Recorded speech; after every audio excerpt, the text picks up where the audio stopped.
Reader. Looker, gazer, skimmer, skipper, thumb-licking page-turner, peruser, you getting your print fix for the day. Pencil chewer, note-taker, marginalianist with your checks and X's. First-timer or revisitor, browser, speedster, English major, flight-ready girl, melancholy boy, invisible companion, thief, blind date, perfect stranger.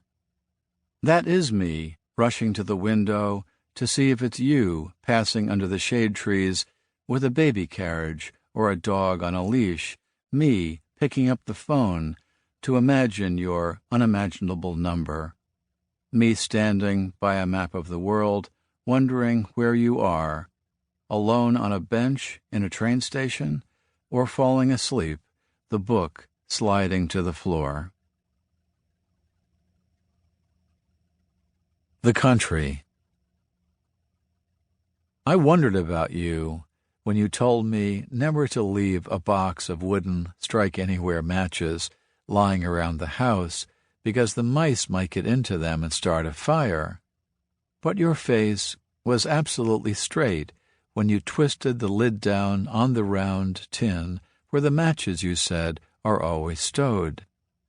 Who could sleep that night? Who could whisk away the thought of the one unlikely mouse padding along a cold water pipe behind the floral wallpaper, gripping a single wooden match between the needles of his teeth?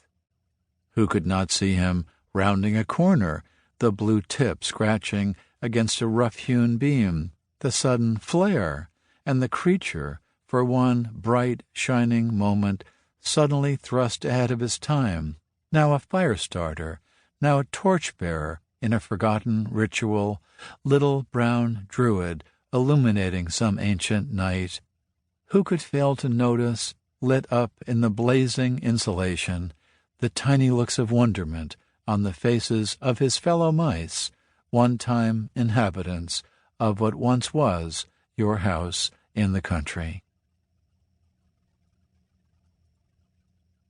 Velocity. In the club car that morning, I had my notebook open on my lap and my pen uncapped, looking every inch the writer, right down to the little writer's frown on my face. But there was nothing to write about except life and death and the low warning sound of the train whistle. I did not want to write about the scenery that was flashing past, cows spread over a pasture, hay rolled up meticulously, things you see once and will never see again. But I kept my pen moving by drawing, over and over again, the face of a motorcyclist in profile, for no reason I can think of, a biker with sunglasses and a weak chin, leaning forward, helmetless, his long, thin hair trailing behind him in the wind. I also drew many lines to indicate speed, to show the air becoming visible as it broke over the biker's face, the way it was breaking over the face of the locomotive that was pulling me toward Omaha and whatever lay beyond Omaha for me, all the other stops to make before the time would arrive to stop for good.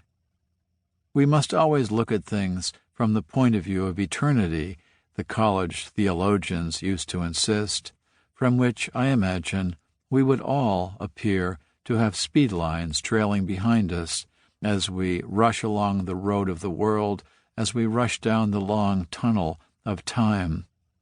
The biker, of course, drunk on the wind, but also the man reading by a fire, speed lines coming off his shoulders and his book, and the woman standing on a beach studying the curve of horizon, even the child asleep on a summer night, speed lines flying from the posters of her bed, from the white tips of the pillowcases, and from the edges of her perfectly motionless body.